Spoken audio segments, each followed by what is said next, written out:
Content warning. This series contains mentions of mental health issues, suicide, sexual abuse, and other sensitive subjects. This is your host, Andrew Pledger, and this is Surviving Bob Jones University, a Christian Cult. I believe in the inspiration of the Bible, both the Old and the New Testaments, the creation of man by the direct act of God, the incarnation and virgin birth of our Lord and Savior Jesus Christ. Episode 7, BJU and Me.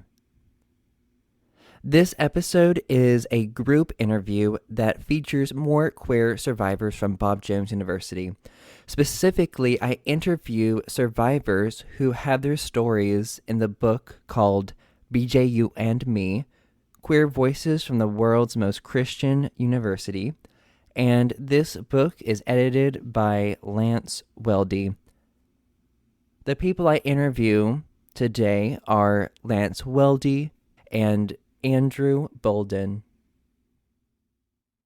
Hello, everyone listening. This is Andrew Pledger, and this is Surviving Bob Jones University, a Christian Cult, and I am so happy and so excited to be doing this group interview with queer survivors from Bob Jones University. So I want to quickly everyone to go around, kind of introduce yourself and so people can know your voices and get to know you. so they can distinguish. We love hearing our own voices.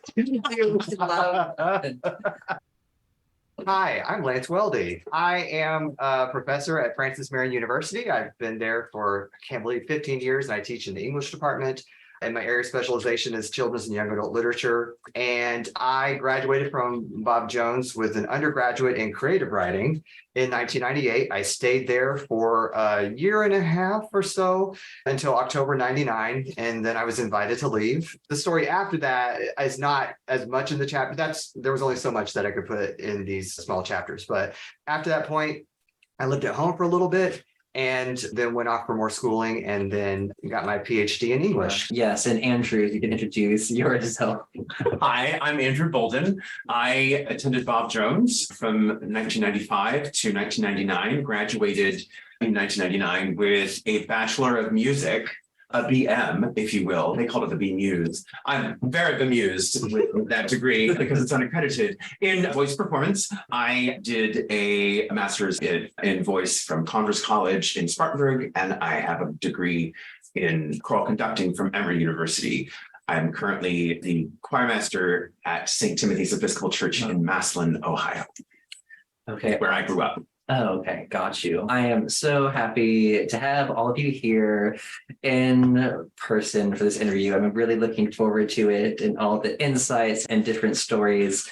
And I really want to start with you, Lance. Could you talk about your experience with that? And I know you were the son of an IFB pastor. That's correct. Okay, got you. So yeah, if you could dig, there's a lot to dig into there. And I relate because my dad was also an IFB pastor before I was born. That's right. I'd heard a little bit about your story from your episodes and stuff. So yeah, I was a preacher's kid ever since I was born, and my parents met at Bob Jones, and I was a second generation BJU student for sure.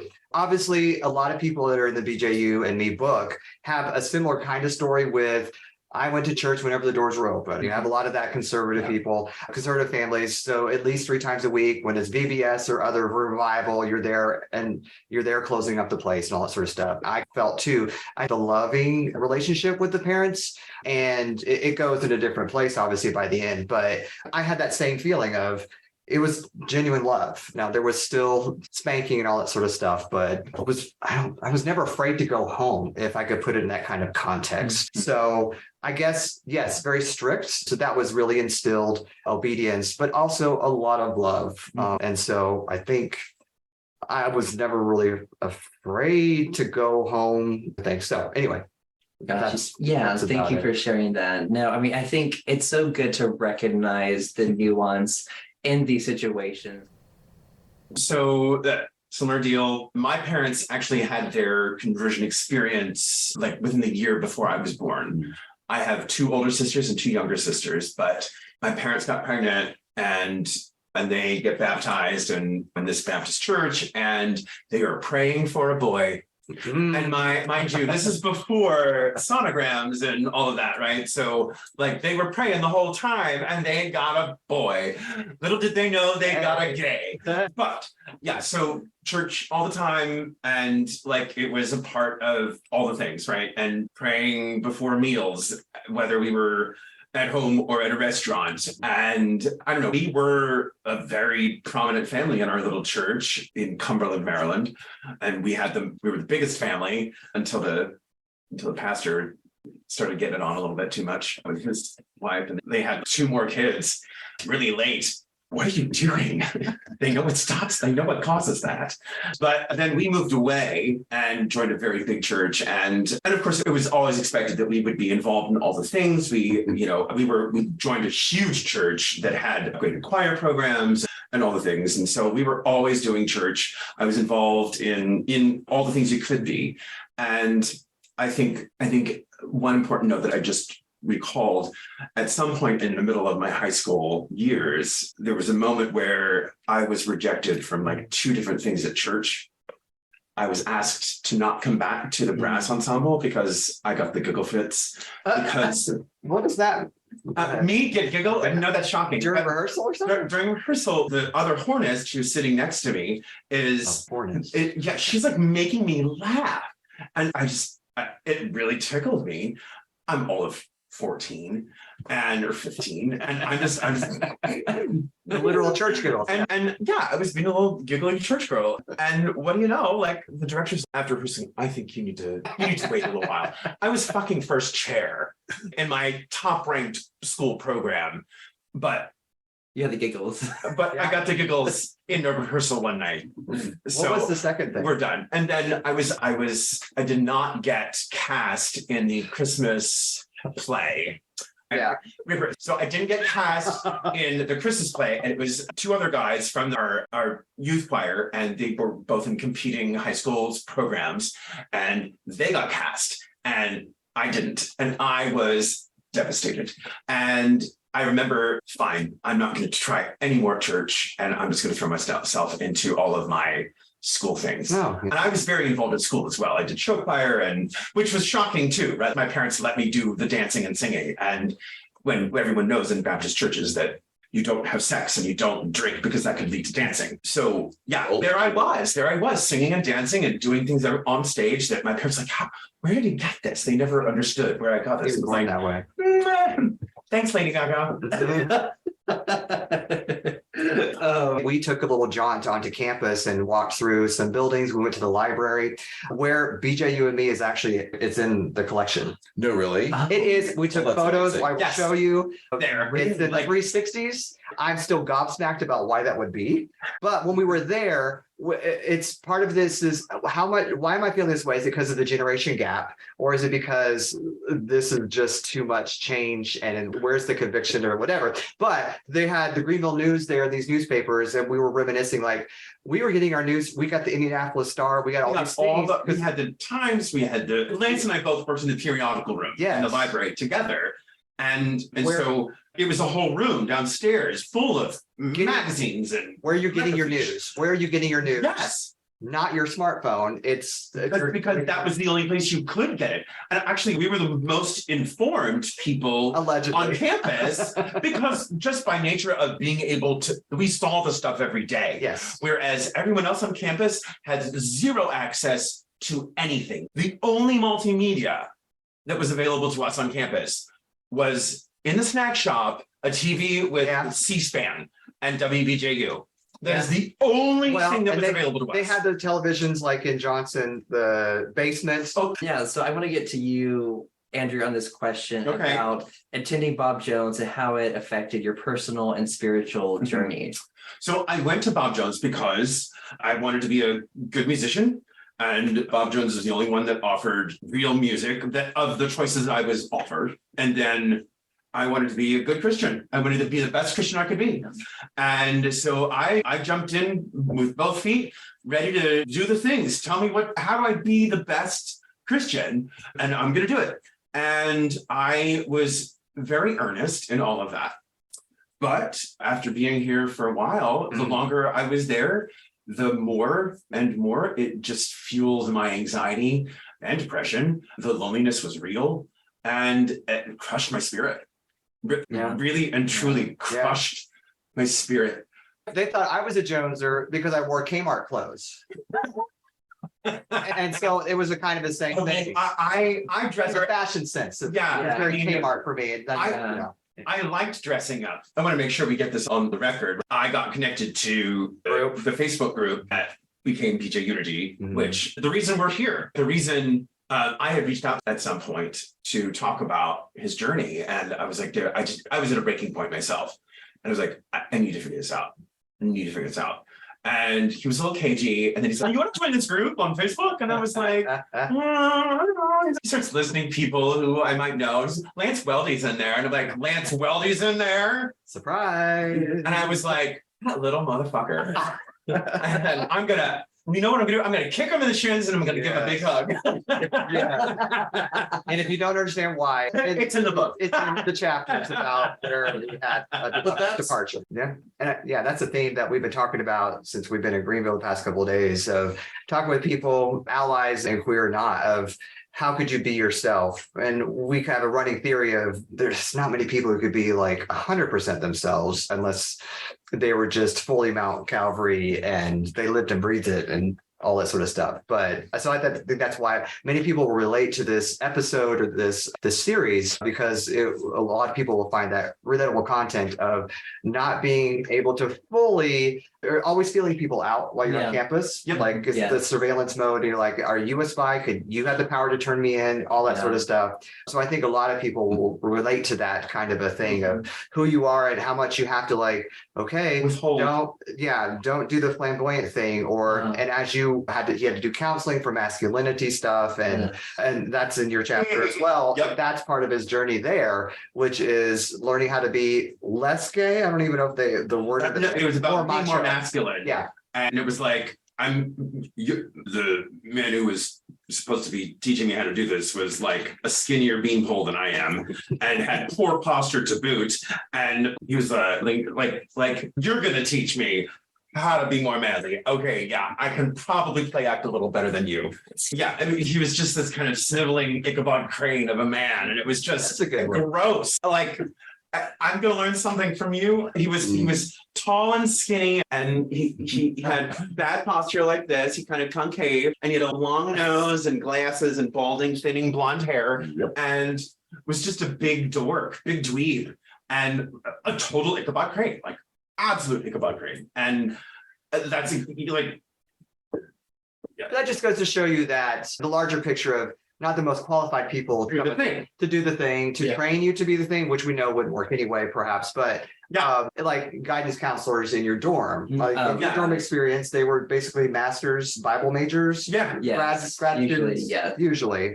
That's my experience of counseling. The efficacy of that is not going to be very good. I think that lasted 2 sessions, and we just never. So Andrew, we missed our sessions. So just everything's got really busy. Me too. Pretty masculine, didn't have time. How are you doing on that? I'm feeling great. I'm feeling great. Feeling great about that voice. And that's the other thing. Like sending the sheep to slaughter, essentially. Just basically people in your own peer group, a little bit older maybe, who've been given a degree and diploma, a piece of paper, and now they've graduated to more privilege in the hierarchy, and then they're given more responsibility. And I would love to know a study of how that worked out. And I think really what I've learned as I've left is a lot of these toxic teachings are rooted in their rejectance of nuance, and they want certainty so much. Yes, they have certainty. They do not have faith. They do not have faith. They have certainty. And I think when I really started on my truly healing journey, a lot to dig into that. But obviously wasn't working. What I realized was there are a lot of complex things going on. Number one, none of my social and psychological needs are being met. I have a lot of repressed trauma, especially minority trauma from growing up in this environment my entire life, a lot of issues with my parents, and then the rules and toxic teachings, and just all these different things all together, that reading a verse wasn't going to get rid of. And it was like in my nervous system. Yeah. Yeah. And in air quotes, like forgiving wasn't going to do anything. And like you're shamed for not forgiving and forgetting, but it's in your nervous system. It's in your mind and body. And it's just, It's your bones. it's not that simple to just, they call it like move on or forgive and forget. One of the things I remember Steve Pettit saying in the pulpit in chapel, and he was talking about anger. And talking about anger being a sin. I think I'm paraphrasing this, but he's like, anger is a sin because you're having these negative or unpleasant emotions about things that you believe that you didn't deserve. And he's like, you don't deserve anything good. You don't, Total depravity. Total Back to depravity. what we are getting from So, age 3, 2, 1. So if you shouldn't even believe that you didn't deserve something. It's all the Gnosticism that they read, that they talk about. Is Gnosticism, they're Gnostics for this and this. That's literal Gnosticism as defined by Ephesians or whatever, Galatians, whatever, that deals with that. And it's utterly disgusting that they cannot see the complete about face there. Yeah. And it makes me angry as hell, right? Yeah. That they're talking about anger in a way that denies the image of God in the person. Yeah. And it's bullshit teaching. Yes. Yeah. And it made me so angry because I thought about all the people. What about all the people who've been through so much abuse? Like, shouldn't be angry about that? Should they believe that they deserve that? Should they not get justice? And like think about people from the Grace Report and all other people. But in this kind of artificial environment, you cannot talk back. So there was some gentleman behind me in the whatever row, and he would say amen every once in a while. It was nothing really scandalous, not even charismatic. But it was enough where I'm sure he got a talking to, and he was silent after that. So that's not what they were trying to promote. And that's so benign. Decorum above all. Yes. And so it was so benign of like, all right, maybe he was ready, goes to a church where it was response, just something small. But no, that's not how they work. And so I think just on a little bit of level of bitterness, if we hear something and I'm awake enough because I'm still tired, depending the physical deprivation of sleep, going to bed at 11, getting up at 6:55 and all that stuff or earlier, I'm just going to take it. I'm just going to take notes and take it and think about it later, maybe. I have pulled out notes and I've been like, what the fuck? But it wasn't our place to scrutinize that. It wasn't our place. It was just in Paulo Freire's theory, the banking model. A lot of people in pedagogy talk about this, pedagogy of the oppressed. We were little banks that we were just filled with knowledge. We weren't supposed to critique it. We weren't supposed to analyze it or interpret it. We were to internalize it. And I think that goes hand in hand with our education and our ideology. I'm going to write that down because a good Christian takes notes and I'm going to sit on that and pray on that and maybe talk about it in my prayer group and see what everyone else has to say about it. And if they dissent, I don't know those people because I don't want to get lumped in with those people. Yeah. But that's a scenario that may not even ever happen because I'm like ready to go to lunch or whatever, and I'll think about that later. Who has time? Yeah, and I think I think you mentioned it kind of earlier about how like you're like really broken down and like, you are taken away. And this is what high control groups and what cults do. They don't want you to have your own individuality. They want to give you their identity. Yes, their own identity that they have prepared for you. And they want you to become like, be quiet and not speak up and just obey authority, conform and be these little obedient soldiers for Christ, really. And that's what it's like at that university. You're just being broken down, indoctrinated. And like you said, being filled with this knowledge, they're not allowed to question. And again, like the sleep deprivation, like that's cults love to deprive people of sleep. I just wanted to go to bed. And you couldn't go to bed early. You couldn't go to bed. Like, I need some sleep. I cannot stay up for prayer tonight. Please let me go to bed. I don't want to have to get up. I want to go to sleep. Sundays and Wednesdays, you would be room group with just your room. And I heard people, I was so jealous. They'd be like, oh, we decided to do prayer group early tonight so that everyone go to bed. I was like, I would love to do that, but it was never. But there was always, even if you did decide to do that, there was all of those bells happening. There were like 7 bells in an hour. And there's no way you're going to sleep through all the hustle and bustle of that. Yeah. What was the earliest bell in the morning for y'all? 6:55. And you had to be, and there was a second bell at 6:56. Your feet had to be on the floor. Yes. It's that there's this, again, this whole Gnostic thing, like the denial of the human experience, of what it means to be human. And you're supposed to deny, and just live in the spirit, live in the spirit, live in the spirit, deny the flesh, live in the spirit. And it's, what the fuck does that mean? What the fuck does that even mean? I am a human person with flesh that bleeds and hurts and feels and is hungry and is tired. So tired. Mostly tired. So fucking tired. And all of that was bad, denied, not to be entertained. Pray about it. Yeah. You'll be fine.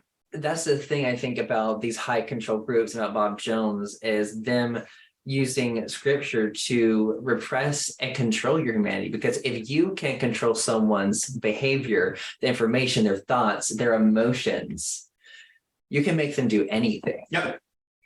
And that's what it was all about. It was control. Yes, control. Yeah. Yeah. But yeah, and that's the thing. I think on some level, the press was so hard that it, in my case, like I was like, I've got to just need release. I need release. It's just It was such a life. something that's got to give. And I ended up driving to the gay bar, having no idea what the hell was going on. Yeah. Waiting for someone to proposition to me. Yeah. I didn't know anything about anything. Yeah, I didn't know what a cover charge was, or and they were telling me strippers are going to be there. I'm like, I got to leave at 10:15 to be back in time for prayer. Yeah. And that's not unique to the queer experience. I think a lot of, again, why this is so relatable is that people from all different communities and social circles at BJU were like, oh, I had to get out and get something. And then when we had a coworker at the library get shipped for allegedly a party or whatever, what did she do? It was something as innocuous as a co-ed party off campus or something. I don't know. We haven't talked about that yet. I'll tell you. But it's like there's a lot of emotions that you're processing when you hear someone is gone. Yes, what did they do? Under what circumstances? And then it's it's victim blaming in a sense of that was stupid. They knew the rules. They knew the rules. And I'm not saying that to anyone. I'm like, oh, there's like several different emotions going on. Because you're like that we all go through when we hear, oh, they're gone. And it happens a lot. Every generation of BJU students knows people who were gone or who were let go and shipped. And there's a lot of things. And we would never talk, it's like an unspoken of, it's serious. Yeah, but I think all three of us, again, were like, that was stupid. Why involve any other people? And related to the school. So I'm going to go to the farthest away place that no one is around. And that was we're like, I do not trust anyone. It's that highly controlled environment. Everyone could be a sleeper agent. And I'm not going to tell anyone, even my bestie who works with me, who's in my same society, who's whatever. I'm telling you. Every day we were hanging out. Yeah. Every day. Because today I had no idea some of the shit we went. Yeah, so that is a highly controlled environment where turn people in culture, whatever you want to call that. It is very highly controlled, but I was just thinking, why did we do those things then? Or we're trying to find something, not very successful. I was always a feeler and Bob Jones robbed me of that. They took away my ability to feel. I remember crying at a movie when I was home on break. And I felt like it was the first time I had cried in a couple of years. And I think it was actually while I was still a student, but I literally hadn't cried for 2 years. And I was like, oh, wow, they still work. But there's the culture of the masculinity. You don't feel things because boys don't feel things. They use their mind. Okay, but last time I checked, I'm still a human and humans feel. Except I guess I won't, because that's what you're telling me is a good Christian man who doesn't feel things. Yeah. So they cut you off so much from your humanity. And I think an aspect I want to start digging into is sexuality. So when y'all are going to Bob Jones University, like what was your awareness of your sexuality? And I want to start with you, Lance, and what were your challenges with that? Oh, I think we talked about a little bit with the dating outing, and I had experiences with guys beforehand, but I think being in denial about that, and you could call it religious cognitive dissonance, you could call it bifurcating your personalities or whatever it is, being with lies and delusion, that kind of thing of just not thinking about that other side of you who's going off to do those things for physical release. And so, yeah, I'm going to go and try to find that mate. But I'm also looking for a wife, but also like being closeted about doing certain things. Never really, my ears never really pricked up because there weren't at chapel or for whatever, because I don't really remember any messages on homosexuality. You might remember differently. There might have been something along the way, but not. It was always kind of same. Right. So reality wasn't in my face a whole lot there about who I really was. And so if you can, and I would tell a lot of people this, even now, my advice would be like, keep your head down and keep following the stream. And that's whatever, that's good or bad advice. But I think the challenge, the huge one is just, how do I get by without getting in trouble? And so I'm just going to participate in all the things that I know that I need to do and want to do, and try not to think about being gay as much as possible. Yeah. Even though there are lots of instances that were really making it difficult, even with community showers, for example, or that sort of stuff. But I was always staring at my soap and my shampoo in my hand. Yeah. Like literally just staring at that. We had it with my towel, my hand on my towel, looking down, just looking down. I did not look up every morning. But we did not have it as bad as the people from the 70s and before, where there was community showers. Ours were in, as what you remember, probably Like stalls with the curtain, all that sort of stuff. Yeah. But I think if we're talking about this idea of the mental health or whatever, it's like a psychic break or whatever specific terminology that is I don't think about that. It is inner turmoil, but I'm not going to do the thing. I'm going to pray about it, and I'm going to find victory over sin. Love that phrase too. Oh yeah. Do you have victory over that sin? During the altar call and sort of stuff like that, is there any unconfessed sin? But we're gonna do that on our own. We're not going to involve any other people. Heart right. Yeah, get your heart right. But so I don't know about challenging express your sexuality. I was trying to conform to heterosexuality as much as I can, and I was trying to do it once more with feeling, one more dating outing, one whatever, but it never went anywhere concrete. I never had a girlfriend. And whenever I would ask maybe the same girl twice for a dating outing, someone close to me was like, you better be careful with what you're doing to her feelings. I'm like, what are you talking about? We're just friends. But there was, so that sort of opened my eyes, like how people are seeing me. And so it was just, I'm just going to try to participate in all the things that I think will make the next step so much more easier to get rid of the gay, but also being two different kinds of personalities, splitting yourself up into two different kinds of people. A fundy queer person, you're the funny person here, and you're the queer person out there trying to find someone. I don't know how y'all were trying to do that same thing. I think if I were really honest with myself, even when I was 20, 21, whatever, I was steeply in denial about that. And I would never say that I am gay. I would never identify as gay, but I'd be like, I'm still doing the gay thing. Exactly. Yeah. And how many times do I deal with people? Have I met people like that who say the same thing? Oh, yeah, I'm not gay. I think, and I don't know if this is true for y'all, but I remember hearing like being gay being compared to having an addiction. That to being compared to pedophilia, to bestiality, sexual sin, sexual order. And because there is zero understanding of consent within our shared religious experience, right? There's no consent dynamic. And we were watching some movie last night, and I was like, that's not enthusiastic consent, yelling at the actor. But yeah, there's no real discussion of that in the equation, because the only sex that should be happening is between a man and a wife, and it's her gift to him. So like spousal rape is a thing that's happening all the time in fundamentalism, and it's not discussed because she has no say in it.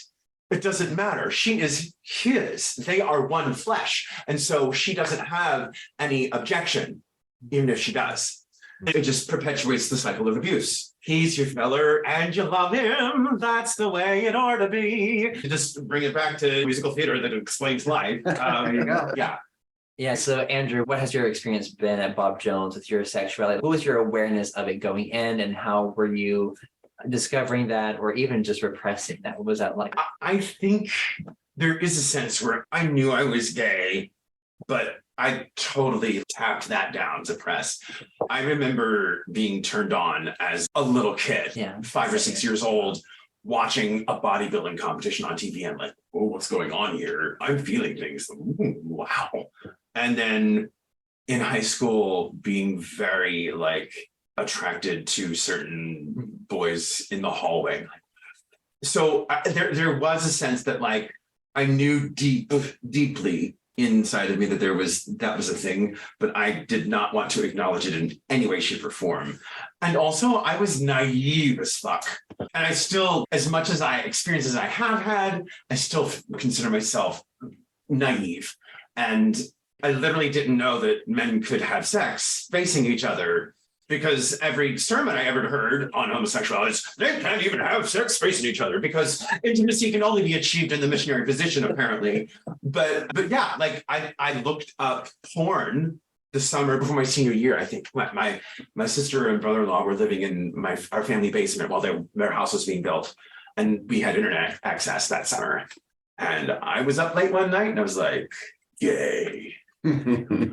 And waited for 15 minutes while the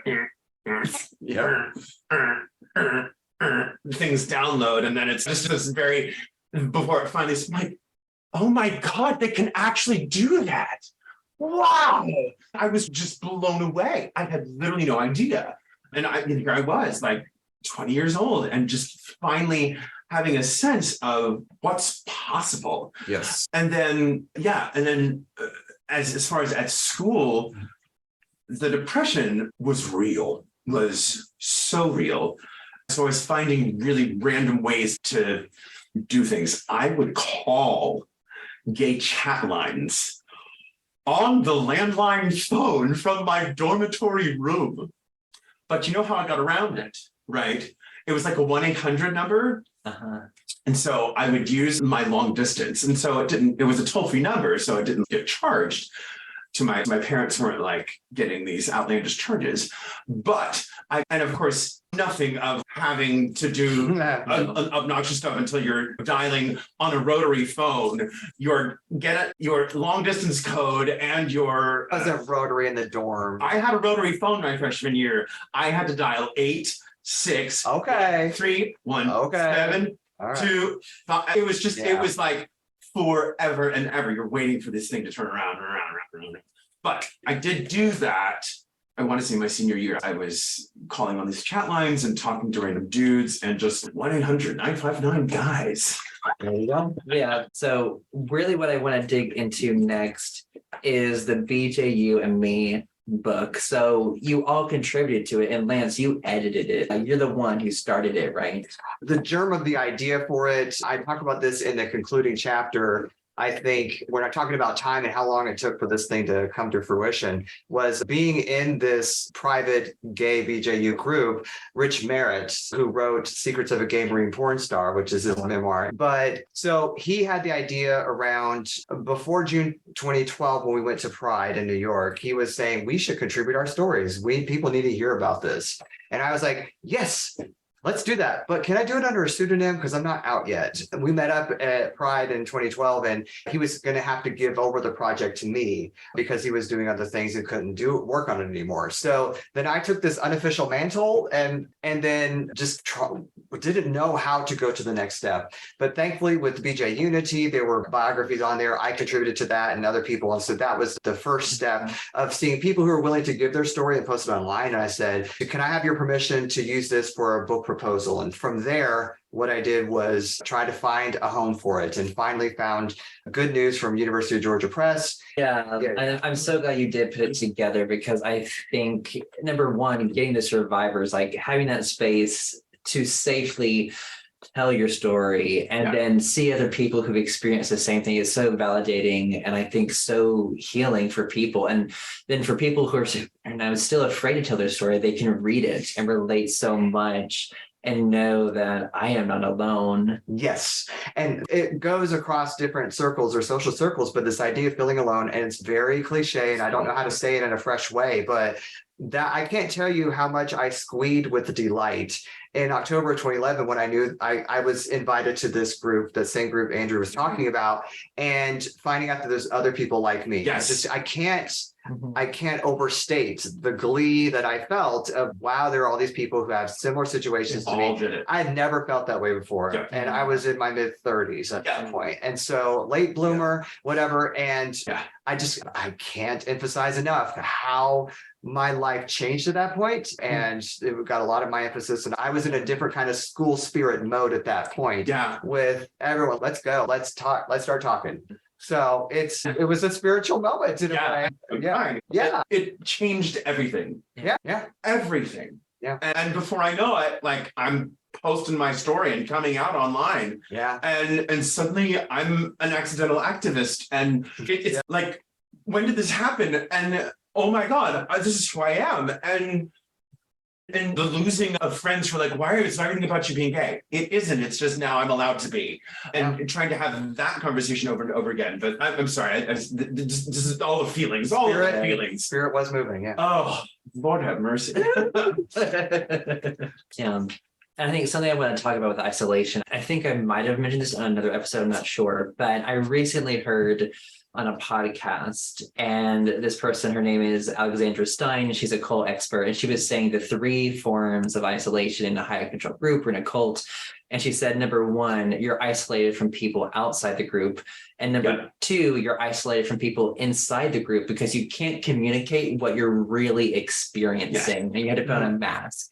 And the last, third form of isolation is isolation from yourself. It's because you're disconnected from your internal thoughts, your internal system, because you're not allowed to trust all those things yourself. And it just, when I heard that, I started crying because I thought, oh my God, it was just hit me so hard of how really realizing how they pit us against ourselves and isolated us and taught us not to trust ourselves. And because you are evil and sinful and bad, and you have and it's like it always goes back to that. Good. So you can't trust yourself. You can only trust what the man of God tells you. And it's to connect is human. We're made to connect. And they took that away from us. And now we're getting it back. We have. And it's empowering. And something I want to talk about is with y'all sharing your stories in the book, like, how have you seen that impact others? I'm sure you've gotten so many messages, every one of you, the impact of your story. And I sometimes I'll tell Andrew when I'm FaceTiming you, you will never guess who reached out to me. And I've been pleasantly surprised at the positive response from people that I would not expect. And we were just meeting up with someone yesterday for my best requirement. We were talking like, is she okay with us? And that's something again about how word goes around. And when I got shipped in the late 90s, you don't know how people will treat you. You don't know what they know. If there's a commodity of information and intelligence about what happened to that person who just got shipped, do they know the real reason for that? And then there's gossip and rumors that happens a lot too. But so you don't really know how people feel about you, if they're progressive, if they're moderate, if they're like tolerant or whatever. And she was great, but she was super great. But there are people that I would think, just judging by their social media presence, that they're still conservative church-going people. And they would reach out to me. One in particular, I remember, would just say, this is great. Thank you so much for this. I have a brother who's gay.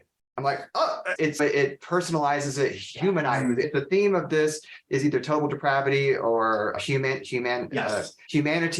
I think that's one thing I think I talked about in the concluding chapter as well. Of you can really change people's positions on things if you can humanize it for them. Do they have someone in their family, the extended family? Statistically, probably so at this point. Or another one reached out to me I went to high school with, and her daughter is lesbian, and she bought the book because she wanted to better understand how to better understand. I could go on and on about that. And then do you want to talk a little bit about the impact you've seen from your story and what people have said to you? I've been messaged as well, probably not maybe to the same degree as you have, but to me, as actually was more interesting was I know most of the people who contributed to that book in one way or another. But in reading those stories, I got to know some of my fellow survivors, things I didn't know way more. The person whose story I'm paired with in the section, Peter Crane. I've known Peter through Facebook for a few years now, but seeing how our stories were so similar in so many ways, that's just really fascinating to me. And just like I say, getting to know all of you just a little better. So in the process of waiting for the book to come out and posting, order your copy now, right along the way, two of my friends came out to me. Wow. These are people that I've known forever, and one was a huge shock. One is a graduate of Bob Jones University, married to a Bob Jones University graduate, and just I was like, wait, what? Say again? Oh. Wow. Oh, okay. Wow. And this person is not really out in the world and still being heterosexual and all of that. But I was so proud of this person and so excited that they could be honest with me and recognize the safe space. And they had been holding this in for so long because they knew my story. But I was always surprised when I would visit or whatever, how interested this person was in me. And I didn't know this person. I knew their spouse. Yeah. And it was a very curious situation. But then you find out and you're like, oh, okay, all right. But also, yeah, I have had no indication from my family that they have read my book or have acknowledged the fact that I'm a published author. I've only made a huge deal out of this on all of my social media for like literally 2 years as we've pre-ordered and talked up the release. And then in the last year, since it's been out, no one from my family has said anything to me about the book. And of course, I don't mince any words in my chapter either. I'm not friendly about my family. I'm not like mean, but I don't say anything that isn't true in my experience. And so there's that. But there hasn't been like fallout per se. I am so proud of this book. And I had so many people who were so interested in the book. And I lived in DC and worked in a public policy organization for many years. And how many people from there ordered this book and were like, you need to read this book. It's amazing. And I'm really hopeful because like I have people in education policy reading this book. So if that can make a difference in like regulating the fuck out of schools like Bob Jones for trying to control people and preventing the free flow of information and exchange of information from students and teachers and the world around, like that if there's a way that they can stop the cultish behaviors of schools like Bob Jones, and maybe there's hope there. That's what I'm hopeful for it anyway, as far as the response to this. But yeah, so I want to quickly dig into what have y'all's healing journeys been like after BJU? And we'll start with you, Lance. I'm confident enough to put my name on it, on a book and all that. So I think since 2011, there's been, what do you mean by healing? I guess it just depends. How comfortable am I with myself? I still think that's something to work on, but giving myself, giving myself more grace to, I do that. Grace that is greater than all our besetting sins. And I'm sorry, as part of what I do, it's use humor as a defense mechanism. And so I'm using these funny phrases semi-ironically, I don't know. But I just still probably juggling how I feel about certain things. And now I'm going through the change and I'm an old person. Right? I'm an old, and so there's a generation gap and trying to heal, I don't know if you could say injustice, you were kicked out. I don't lose sleep at night over that. And it's weird how I feel about the school now. And I know that differs from person to person who identifies as survivors. And so I probably still need to talk through some things and not just repress whatever. But I think I'm in a better place than when I was in the lowest of the lows was after I was shipped. And I was living at home under a lie. The 12-year lie is what it was, pretty much. And so, I could go into that, but just to summarize, I think I can say right now that was the lowest point in my life, and I'm glad I'm not there anymore. And I think the camaraderie and the social, like if we are, as you're saying, humanity needs social interaction and the social experience. That was one of the things that in 2012, didn't have a lot of finances or money to play with, but that meant so much to me to see the people for the first time, the family at the Pride in 2012. It meant so much to me. I think that when I dedicated the book to the different kinds of people, and one of those to chosen family. I think that's something, finding a chosen family is helping with the healing. Yeah, thank you for sharing that. And Andrew, what is your healing journey been like?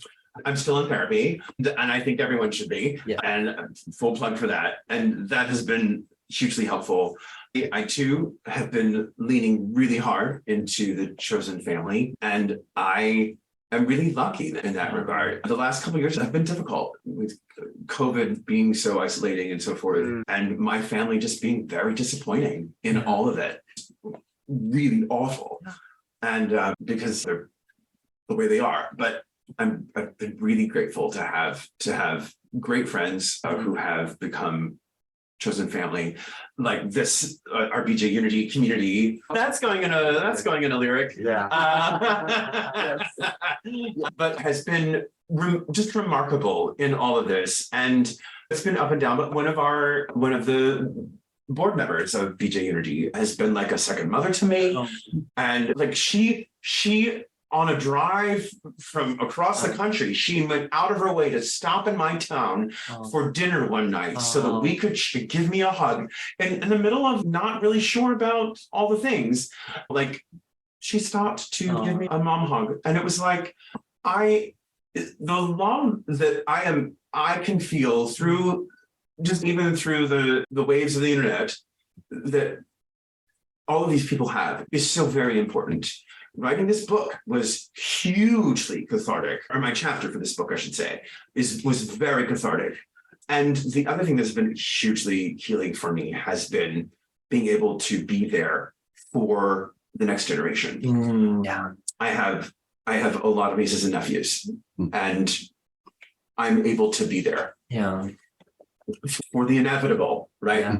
For the inevitable, the statistic inevitability that is bound to happen, and I'm really excited about what the future holds for them, and the possibility that I have to be a voice of love and reason and care and help, regardless of how they choose to live their lives. Yeah, that's so powerful. And I think it's a great way to end this episode. And I'm so glad we were able to get together and do this. Yeah. I really enjoyed it. Thanks for having us. Of course. But yeah, thank y'all so much for coming on the podcast. Thank you for listening to this episode of Surviving Bob Jones University.